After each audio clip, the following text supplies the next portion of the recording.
मेरा इशारा सब समझेंगे कि जो लोग कूद पड़े चुनाव में, उन्होंने क्या किया।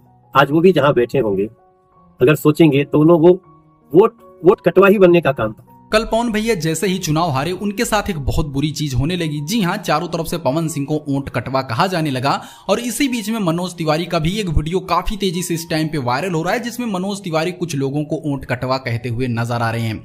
जी हां दोस्तों, अगर मैं पूरी बात बताऊं तो मनोज तिवारी का एक वीडियो वायरल होता है, जिसमें मनोज तिवारी बिहार के कुछ लोगों को यह कहते हैं कि कुछ लोग जो बिहार में बीच में आ गए चुनाव में, जिस वजह से मोदी जी के कुछ प्रत्याशी उनकी वजह से चुनाव हार गए।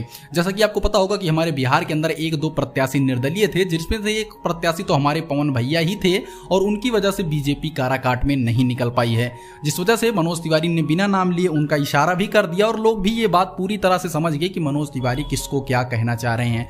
वैसे अगर देखा जाए तो अमरेंद्र कुशवाहा हमेशा वहां से जीतते रहते थे, लेकिन पवन भैया के आने की वजह से अब की बार वहां पे माहौल बिगड़ गया और दूसरी पार्टी बाजी मार ले गई। लेकिन इस बीच में पवन सिंह को ऊंट कटवा कहना कहां तक सही है, कहां तक गलत, हमको दोस्तों कमेंट जरूर कीजिएगा।